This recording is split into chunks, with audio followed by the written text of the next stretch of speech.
En República Dominicana, el Banco Central anuncia que las remesas en República Dominicana superaron el 60% en los primeros 5 meses del año 2021, el 2020. Lo primero es que tenemos que evaluar cuál es la situación del 2020 a esa fecha con respecto a las ayudas de los Estados Unidos y considerar esto dentro del presupuesto, no de ingresos y gastos, pero sí del porcentaje de remesas que nosotros recibimos en esta moneda fuerte, que es el dólar, que hasta hoy nos ha ayudado a una estabilidad, cierta estabilidad en la tasa de cambio en nuestro país. Tenemos que 933 millones de dólares alcanzaron estas remesas en este mes, lo que hace 295 millones de dólares más que en igual momento del año pasado. Hay que agradecer que se han mantenido las ayudas internacionales y que parece ser que todo el 2021 los diferentes países, sobre todo Estados Unidos, va a mantener los incentivos para poder controlar los efectos económicos de esta pandemia. Habría que comparar también con el año 2019 cuál es nuestra situación real, porque en la medida que el turismo vaya subiendo y las remesas vayan estabilizándose de acuerdo a lo normal que transfieren los dominicanos ausentes, yo creo que ahí podremos mantener el equilibrio en lo que tiene que ver con divisas. Es importante que con este problema mundial de que todos los alimentos, sobre todo, se anuncia que hasta un 40%, vemos en algunos estudios de la FAO, tienen alzas internacionales que tenía más de una década que no se veían en lo que tiene que ver con este renglón de la alimentación. Por otro lado, hay que decirle a la gente que Pablo Ulloa, ya hoy el Senado de la República a las 3 de la tarde lo va a juramentar como el nuevo defensor del pueblo en República Dominicana, así como a todos los suplentes y los adjuntos que van a la Defensoría del Pueblo. Otro tema que podemos cerrar y veremos cómo este organismo que es la Defensoría del Pueblo, que hace tanta falta, a ver si nosotros podemos continuar la labor que ha hecho con tanto reconocimiento la doctora Zoila Martínez Guante.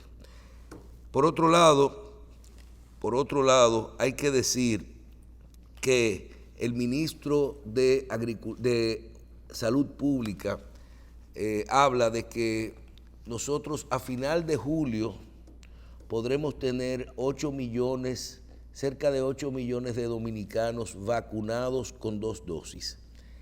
Decíamos en el segmento anterior que si le damos un tiempito más a esto, por el tema de que se creen los anticuerpos necesarios, podemos considerar que al mes de agosto nosotros tendremos 8 millones de dominicanos, que es el porcentaje que se ha considerado para lograr la inmunidad de rebaño, vacunados con sus 2 dosis y con anticuerpos. No quiere decir que el proceso no continúa, pero es un proceso interesante.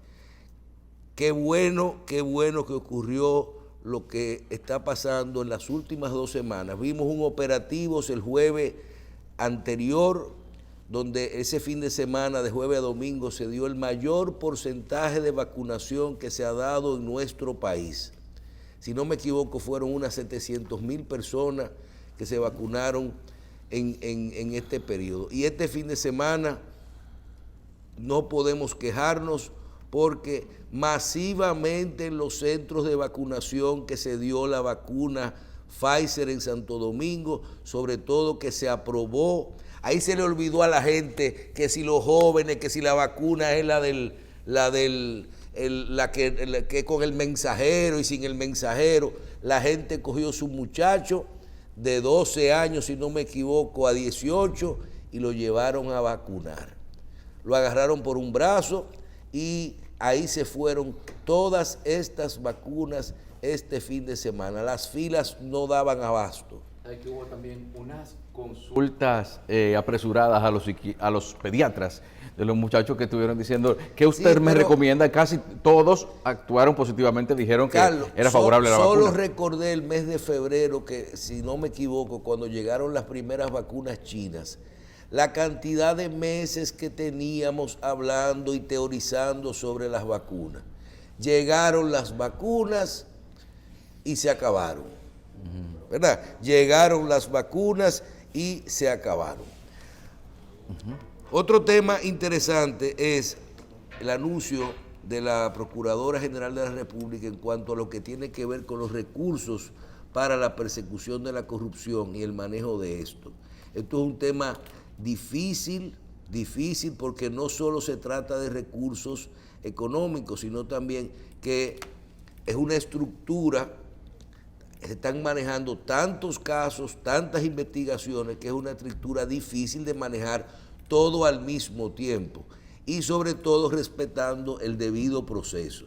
Hoy uno puede ver que se le dan prioridad a algunos casos. Ya tenemos casos del pasado, casos más viejos, que hay que continuar con ellos, y también casos recientes como de este gobierno, que no solo se llaman a las investigaciones, se cancelan funcionarios o se ponen en licencia, sino que ya tenemos casos de administradores y de ministros que están en la justicia. Ahora habrá que ver cuál es el proceso de esto y que se terminen las investigaciones para uno saber si esa gente eran culpables o no. Pero creo que hay un precedente de que la gente no puede inventar. Sobre todo que en estos casos vemos, por ejemplo, que la Procuraduría va a pedir orden de prisión contra esta gente en tiempo de la investigación. Unas medidas de coerción que son las más grandes que hay, por lo que significa que hay indicios de que esto estaba pasando. Nosotros reiteramos nuestra posición de que no creemos que en este país tenemos que vivir siempre otorgando las medidas de prisión, sobre todo cuando un dominicano es inocente hasta que se demuestre lo contrario, y cuando hay mecanismos lo suficientemente importantes para controlar que una persona no salga del país, como son los impedimentos de salida, la prisión domiciliaria, las tobilleras electrónicas, en un proceso donde solamente cada uno de ellos arranca pidiendo 18 meses y casos complejos. Si tú vas a durar 18 meses con casos complejos, imagínate cuando una persona, en el caso hipotético, porque hay dos opciones, o es inocente o es culpable, o se prueba o no se prueba, que son dos cosas también. Pero esta gente, tú lo trancas 18 meses, automático tú lo trancas, y hay que ir creando conciencia, y con esto concluyo, a todos los dominicanos,